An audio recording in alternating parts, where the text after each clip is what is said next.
Hey guys, thanks for tuning in to another video on ForgottenWeapons.com. I'm Ian McCollum, and I am joined today by Tom. Yep, And I'm back. You're back, indeed. You've been on several videos before from our two-gun matches. That's true. Mostly. One of the first ones I was on with you was when I shot a martini at the two-gun match. Yes. And actually, that got me thinking. Like, I've shot a number of these like single-shot black powder rifles at two-gun matches, and everybody at them is like, "Oh wow, that's so unique. That's so difficult to shoot. How do you make the ammo? How do you do that?" And honestly, it's not that hard.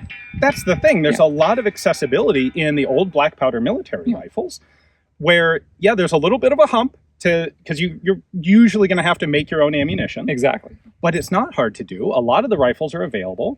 These are very forgiving rifles to load for and to shoot. And so we figured we'd do a series of videos on comparing the old-timey black powder cartridge firing military rifles, both the single shots, and we're also going to get into some of the magazine-fed ones. Right. The Kropatschek tubes, the Vetterli Vitalis, all sorts of cool stuff coming in this series. Figured do a little demystification and really open up the accessibility of these rifles to shooters, all over the place. Like you. Yeah. So the idea here is we're not doing a deep historical dive on any one particular model. This one is, in fact, a refinished gun anyway. Exactly. This is more along the lines of, hey, I found that thing for a good deal, and it's cool, and I want to shoot it. How do I do that? And maybe which kind do I want to get? Exactly, yeah. And we'll do a little head-to-head, run through a series of tests, how they shoot, how they handle, and we'll show you what happens. All right, so a couple ground rules here for us. First off, we're not trying to make exact copies of the original military loading. We're looking for just ammunition that's accessible and shootable. So, right. And that is close to the original military loading. So you get the same recoil feel, the same impact, the same smoke and black powder hurrah that would normally come with that type of shooting. Exactly. We're using all black powder, not Pyrodex, not other black powder substitutes. If you are interested in the exact fine details of the original military loadings, I would strongly recommend checking out some of the other channels on the History of Weapons and War app. Guys like Bloke on the Range, Fabian does a bunch of hand loading, and Balash Nemeth at Cap and Ball does some fantastic reproduction work with original guns and reproducing the exact original military loading. So check them out for the fine details. We want to go over just the fun version. Exactly. Basically. How do you take this and go shoot? All right. That's it. So today, the first rifle we're going to use is, what is this? This is the model of 1884 Trapdoor Springfield. As you mentioned, this one was refinished more recently, which is how come I was able to get it for a lot cheaper. And because I got it to shoot, the refinish doesn't bother me all that much. Why do they call it the Trapdoor? Oh, I wonder why. It's a mystery. So, the Trapdoor started with the end of the Civil War. The U.S. military both had pretty good experience with breech-loading small arms for the cavalry, but everybody in the infantry had been essentially shooting muzzle-loading muskets. Right, and we had 1.5 million of these percussion cap-loaded, muzzle-loading rifles. How do we turn those into something a little more modern? Right. So they go through and do trials to adopt a new breech-loading rifle, and Master Armorer at Springfield Armory, Erskine Allen, designs a modification where you can take an old muzzle-loading musket and convert it into a breech-loading cartridge rifle, and his design wins the trials. Part of this is, of course, economy. Yeah. We can just rebuild our gajillion old rifles, but it doesn't really work out that way. Yeah. Because in 1873, they decide, instead of 58 rimfire or then 50 caliber center fire, we're going to go with smaller bore. We're going to go with a 45 caliber cartridge. At which point, it no longer was feasible to just convert the old muzzleloaders. Yes, we converted to the 4570. 4570. And so they adopted this largely because it was economical to convert muskets into this. And then the version they ended up making was all made from scratch because it wasn't economical to convert muskets into this. So that's the short version of the Trapdoor. Yours here is an 1884, which is largely differentiated by its what's called the Buffington rear sight, a new style of rear sight that they put onto these guns. Apparently it was beloved by your sharpshooters and the people that needed to do precision work at long range or at targets, but not really liked by anybody else. Classic. Very similar to the sights you would see on the Krag Jorgensen and then on the original 1903 Springfields. sights that are optimized for target work on the known distance range. May or may not be so great in practical shooting. Well, I think we should find out. Indeed, let's get started. All right, so to load the trapdoor, bring the hammer back to half cock, lift up, open the trapdoor, take your round, place in, close the trapdoor, bring back to full cock. At which point, you can shoot. To reload, half cock, open trapdoor, kick out the empty, and you're ready to go again. It looks like even a left-hander could do it. All right, 2 clicks, trapdoor open, grab a round from the cartridge case, I'm gonna drop that in, close it, finish cocking the gun. All right, so what's the loading you have? Because the recoil on this is not bad at all. Well, much like its name, 4570, it is a 45 caliber bullet over 70 grains of black powder. In this particular instance, it's loaded with the 405 grain soft lead bullet. Okay, so that was the carbine loading, right? The original rifle loading was 500 grains. Correct. So we have several of those as well. So we've got a little bit of a lighter loading, but this is extremely pleasant to shoot. Oh, yeah. Like, The long barrel and the slow burn of the powder make for a very pleasant recoil sensation. Honestly, I was expecting a lot more kick to this.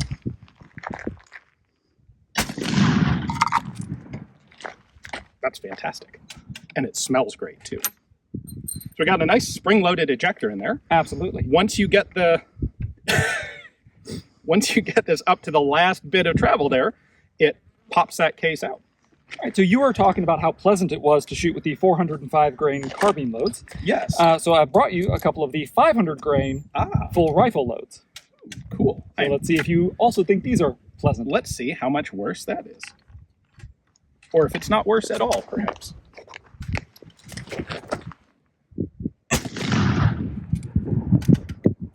All right, let me try one more.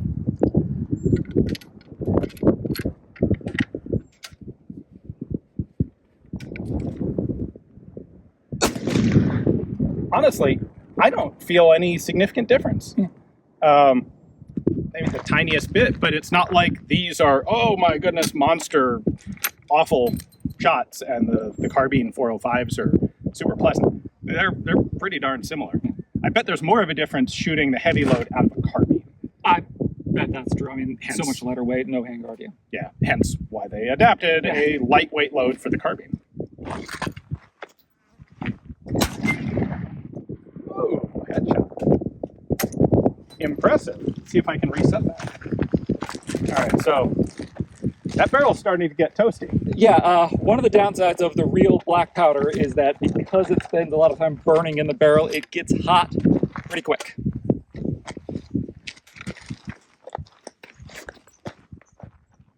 I overcocked it. 1, 2. Get the empty out. One in.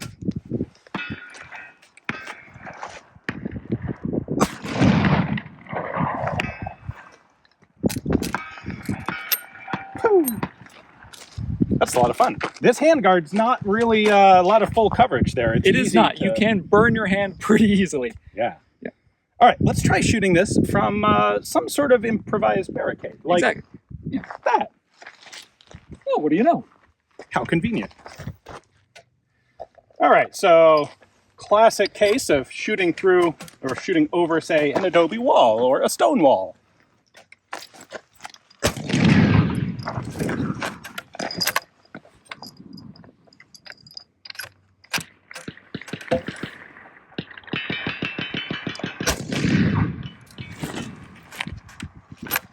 Pretty easy. I mean, it's nice to be able to just rest the gun. These all shoot a bit high because, of course, we have sights that are typically set for something like 300-400 meters, or yards, in this case, yards. And we're shooting at 50, so we're pretty much aiming at groin level on our silhouette to make proper hits on it. Tom, you want to try a few? Yeah, let's give it a shot. Let's see how it would handle when you're actually sort of kneeling. Yeah.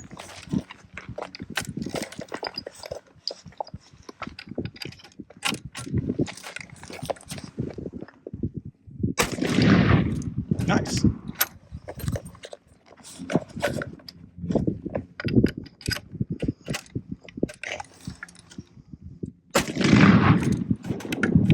Hi.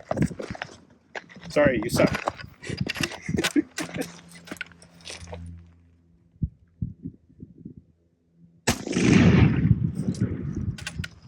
It's interesting, we both really didn't miss until we went to the kneeling position. Right. I don't know what's going on there. Is it like, are we putting too much upward pressure on the barrel? Is that having an impact? Could I be. wouldn't think that it should, but maybe. Let's try prone. All right, so my totally not historical pouch here is going to dump ammo all over the ground if I leave it open. So pull out a few rounds to use. All right, this is a place where being left-handed is a little bit awkward because normally a right-hander is going to hold the gun like this. And you can keep your hand on it and do all your reloading operations with this hand. For me, like this is kind of on the wrong side, but we'll make it work.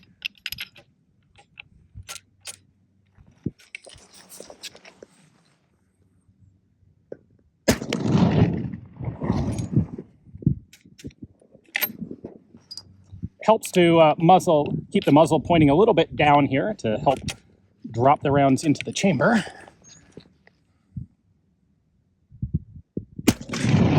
There we go, that's a hit.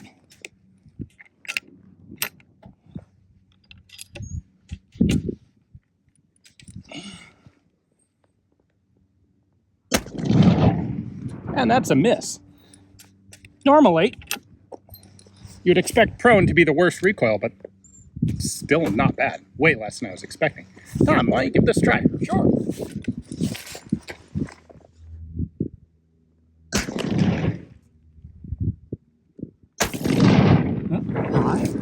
Shooting high, I wonder if the barrel heating up is altering our point of impact. It could very well be. One thing I do want to point out is when you're loading, you do need to make sure the round is all the way into the chamber. Otherwise, the trapdoor will not close.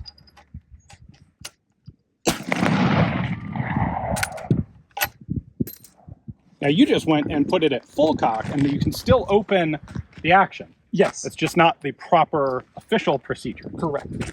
All right, so we know that it's fairly easy to do when you're just sitting there, we're plinking at a target. What happens when you add the stress of a clock? So what we're going to do now is we're going to run 7 rounds through the rifle as fast as you can at the target. All right. Just so you get that stress, that a little bit of adrenaline that can introduce all the hang-ups that we're used to seeing at ranges. And this will give us the chance to compare this rifle to many others and vice versa as we continue the series. All right, so starting position is going to be held down here with the gun completely empty. All right, are you ready? Nope. I'm going to gamer this up and pre-position my 7 cartridges so that I can keep track of how many 7 is. Stand by.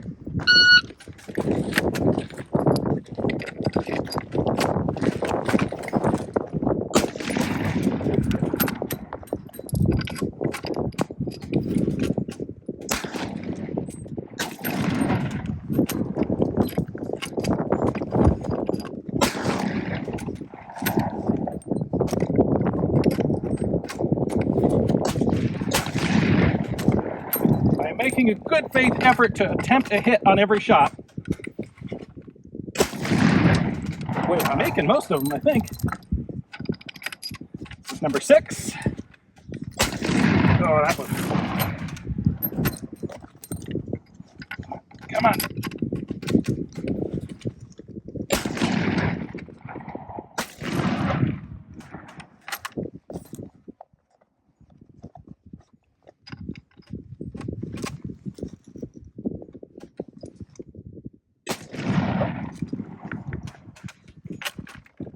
One thing I want to point out is because we're shooting actual black powder with like grease and everything, it has gotten a little sticky.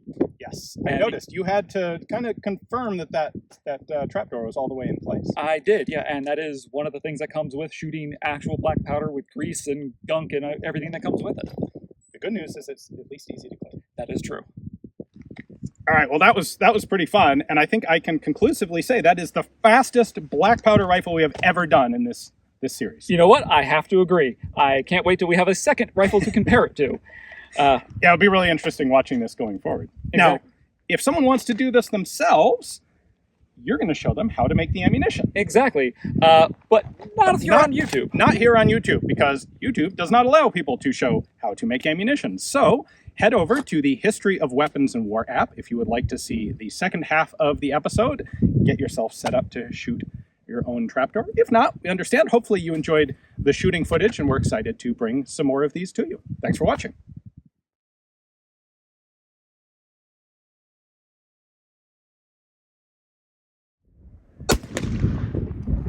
Honestly, I don't... Honest?